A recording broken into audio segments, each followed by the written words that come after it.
Weekend അല്ലേ, ഒരു ചായയൊക്കെ കുടിച്ച് സൊറ പറഞ്ഞിരിക്കുന്ന സമയത്താണ് ചായ കപ്പിൾസ് തൃശ്ശൂർ എത്തിയെന്നറിഞ്ഞത്. പിന്നെ ഒട്ടും താമസിച്ചില്ല, നേരെ വിട്ടു സ്പോട്ടിലേക്ക്. കേരളത്തിലെ ജില്ലകളിൽ മാത്രമല്ല പഞ്ചായത്തിൽ പോലും ഇനി ബൺമസ്ക് ട്രൈ ചെയ്യാൻ ആരും ബാക്കിയുണ്ടാവില്ല. എന്നാലും ആ ട്രെൻഡ് കൊണ്ടുവന്നവരുടെ കയ്യിൽ നിന്ന് നേരിട്ട് കഴിക്കാൻ ഇനിയൊട്ട് കൊച്ചിയിലും പോകണ്ട. തൃശ്ശൂർ ബിനിയുടെ ഫ്രണ്ടിലായിരുന്നു ഇന്നത്തെ സ്പോട്ട്. നേരെ വണ്ടിയുടെ ഫ്രണ്ടിൽ പോയി 10 മിനിറ്റ് നിന്ന് കഴിഞ്ഞപ്പോഴാണ് മനസ്സിലായത്, QR കോഡ് സ്കാൻ ചെയ്ത് അതിൻ്റെ വെയിറ്റിംഗ് ലിസ്റ്റ് അനുസരിച്ചാണ് നമുക്ക് ബൺമസ്ക് കിട്ടുക. നേരെ പോയി ഞങ്ങളും QR കോഡ് സ്കാൻ ചെയ്തു. 147 ആയിരുന്നു കേട്ടോ വെയിറ്റിംഗ് ലിസ്റ്റ്. അങ്ങോട്ടും ഇങ്ങോട്ടും നോക്കിയപ്പോൾ ഒരു കാര്യം മനസ്സിലായി, ഇത്രയും ടേസ്റ്റിയായ ബണ്ണ് കഴിക്കാനായിട്ട് എത്രയോ പേരാണ് ശാന്തരായി വെയിറ്റ് ചെയ്യുന്നത്.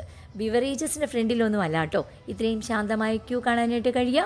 ഇത്രയും ടേസ്റ്റിയായ ബൺമസ്ക് കഴിക്കാൻ ചായ കപ്പിൾസിൻ്റെ ഫ്രണ്ടിലാണ്.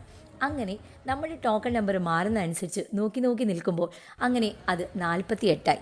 ക്ഷമ നശിച്ചു. കാരണം ഓരോരുത്തർ കൊണ്ടുപോകുമ്പോൾ അതത്ര ടേസ്റ്റിയാണെന്ന് നമുക്ക് മനസ്സിലാവുന്നുണ്ടായിരുന്നു. ഇനി നിയോ എന്നുള്ള നീട്ടി വിളിക്ക് കാത്തു നിൽക്കെടുക്കുന്ന സെൽഫി. അപ്പോഴത്തേക്കും നമ്മുടെ പേര് വിളിച്ചു ചെന്നു. ഞങ്ങൾ ബൺമസ്ക വാങ്ങി അവരുടെ ഒപ്പം നിന്ന് ഒരു സെൽഫിയും എടുത്തു.